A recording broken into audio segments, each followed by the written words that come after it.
Hello and welcome back to the channel, friends. I hope you guys are doing absolutely fine.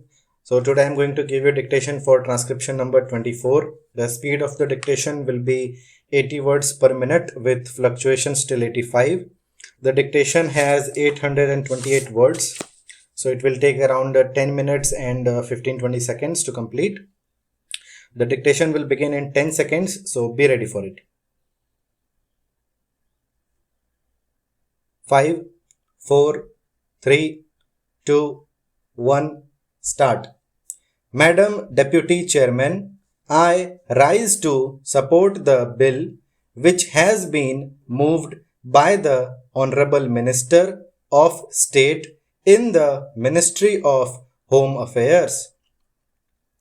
This bill incorporates certain sentiments which the country holds so dear as far as the office of President is concerned, and also incorporates the faith of the people in themselves that when they will elect a president, the person who would be occupying the high post would be a person who would have not only the love and affection of the people but would be, as the Honorable Minister pointed out, a dedicated politician whose whole life is dedicated to the service of the nation before he became the president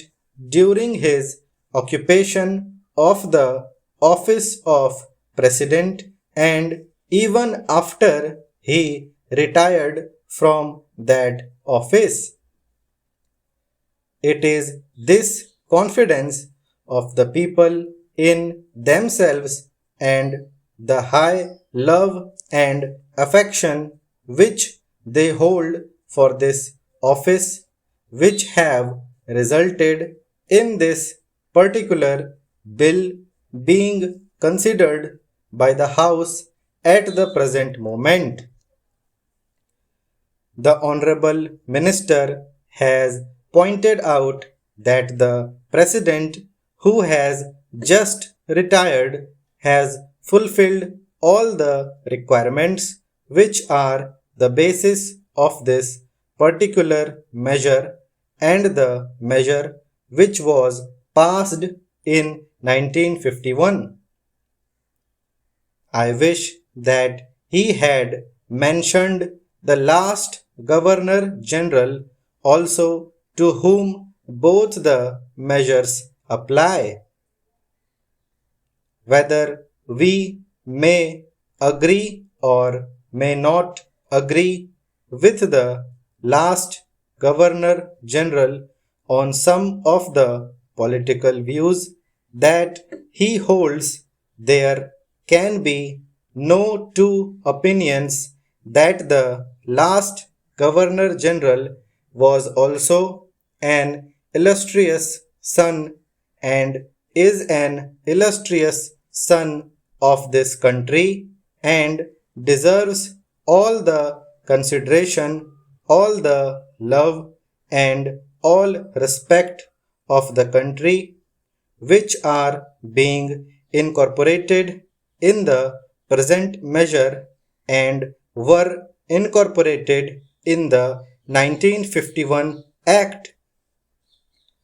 While therefore fully supporting the measure which is now before the House, I would like certain clarifications regarding the rules that are going to be made for giving effect to the provisions which have been incorporated in the present bill.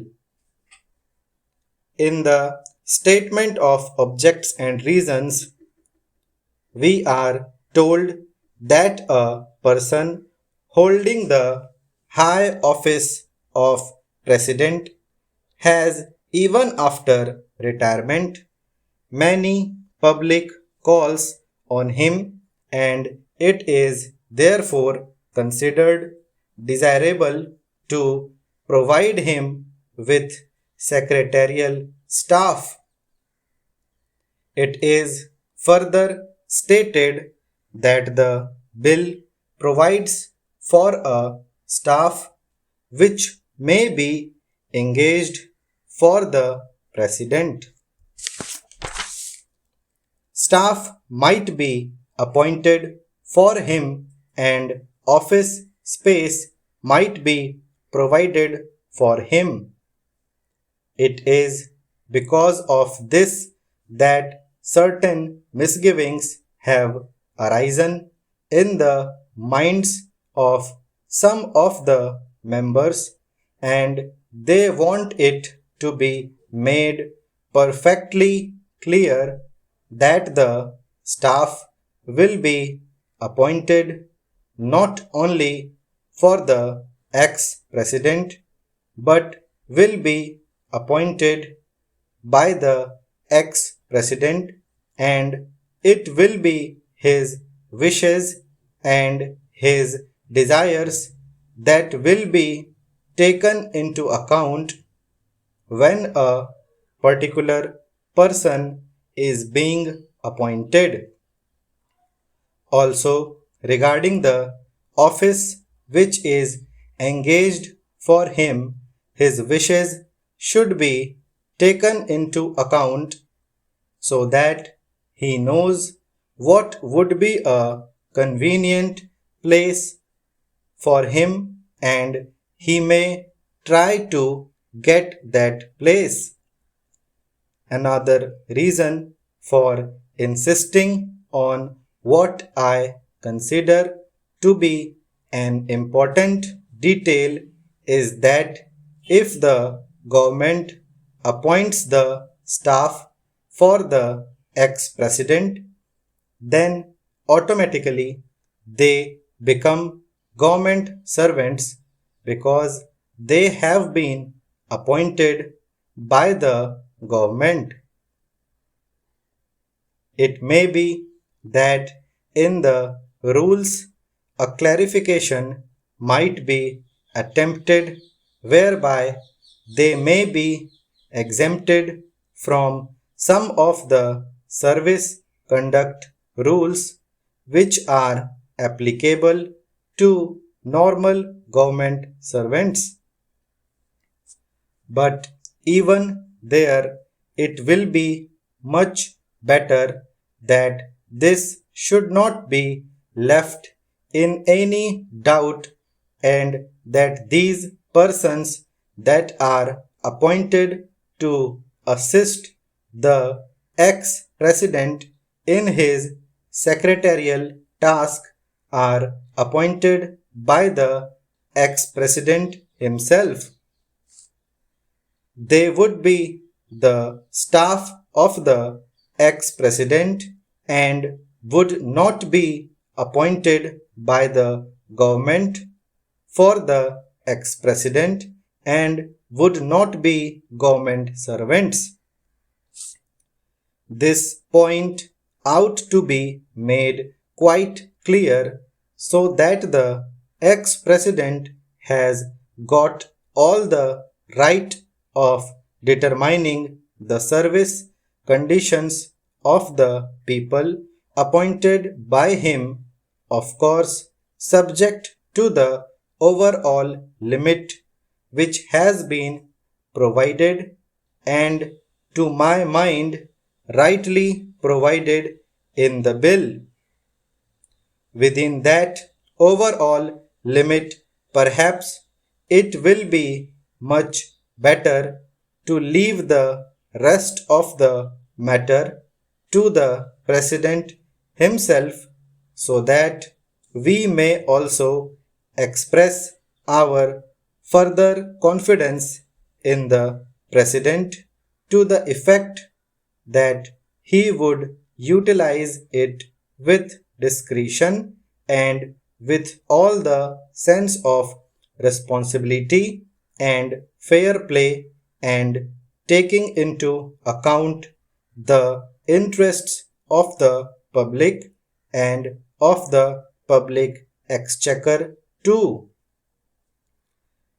Another point which also needs some clarification is regarding the payment to be made for the secretarial assistance and for the secretarial staff. Normally, government rules require that whenever any such demand is made on the public exchequer or on the consolidated fund of India, a certain formality has to be gone through, and that formality of accounting has to be in a prescribed form. सो इसी के साथ dictation ख़त्म होती है। उम्मीद करता हूँ आप लोगों ने डिक्टेशन अच्छे से लिखा होगा, और अगर कहीं पे आपके वर्ड्स छूट रहे हैं या फिर कुछ प्रॉब्लम हो गई लिखने में, तो आप उस वर्ड्स को, अगर हियरिंग में इशू है तो उन वर्ड्स को इमीडिएटली छोड़कर जहाँ पे भी डिक्टेशन चल रही हो उस वर्ड को पकड़ें। 2-4 वर्ड्स अगर छूटते भी हैं कोई इश्यू नहीं है, आपका डिक्टेशन क्लियर होगा, आपका स्किल टेस्ट क्लियर होगा। आप फिर भी मार्जिन काफ़ी है, 7% मार्जिन है डी के लिए, 5% सी के लिए, आराम से हो जाएगा, कोई इशू नहीं है। आप इवन अगर आफ्टर 20 वर्ड्स भी अगर आपके छूट जाते हैं तो भी कोई इशू नहीं है। बाकी सारे वर्ड्स आपको करेक्टली करने हैं, with punctuation, with full stop आपको करेक्टली टाइप करना है। That is more than enough to clear the skill test. So अगर आपके ज़्यादा वर्ड्स छूट रहे हैं, 20, 25, 30, 40 वर्ड्स छूट रहे हैं, तो मैं रिकमेंड करूंगा एटलीस्ट 4 से 5 बार इस डिक्टेशन को लिखो। उससे क्या होगा कि जो बेसिक वर्ड्स हैं वो चेंज नहीं होते। 800 वर्ड की डिक्टेशन है, नियरली 3, 4, 500 वर्ड्स वही होंगे, व्हाट, वेयर, विथ, वेयर, ठीक है, यही सारे वर्ड्स होंगे, एंड यही सारे कनेक्टिंग वर्ड्स होंगे, कंजंक्शंस होंगे, इंटरजेक्शंस होंगे, यही रिपीट होते हैं। 300-400 वर्ड्स तक तो यही चीज़ें हैं। अगर आप इनको कवर कर लोगे अच्छे से, तो जो वर्ड्स हैं, जो अनहर्ड वर्ड्स हैं, अगर वो आपके डिक्टेशंस में आते हैं, तो अगर ये वर्ड्स आप क्लियरली लिख पाते हो तो उसके लिए आपको टाइम मिल जाता है। जो अनसुने वर्ड्स हैं उसको भी लिखने का समय मिल जाएगा, आप अपने तरीके से उनको फ्रेम कर सकते हो, बाद में पढ़ते वक्त आप उनको ट्रांसक्राइब कर सकते हो। तो अगर कुछ ऐसे वर्ड्स आ जाएं जिनका कि आपसे आउटलाइन इमीडिएटली नहीं बन रहा है, आप उसको छोड़ दो। अगर रीडिंग करते वक्त आपको वो वर्ड रिकॉल हो जाता है तो आप टाइप कर दो, अदरवाइज उसको लीव कर दो। उसके जगह पे दूसरी वर्ड कभी गलती से इंसर्ट मत करना, क्योंकि अब डिक्टेशंस के रूल्स चेंज हो गए हैं चेकिंग के। अगर आप कोई वर्ड ओमिट करते हो और उसकी जगह पे कोई नया वर्ड लिख देते हो तो 2 मिस्टेक्स काउंट हो जाएंगी। बेटर है कि ओमिटेड वर्ड को छोड़ दो और आगे बढ़ जाओ, उससे आपका ही फायदा होगा। सो अगर आपको ज़्यादा इशू लिखने में, 3-4 बार प्रैक्टिस करो, आपके डिक्टेशन में स्पीड आने लगेगी। So thank you. See you in the next transcription.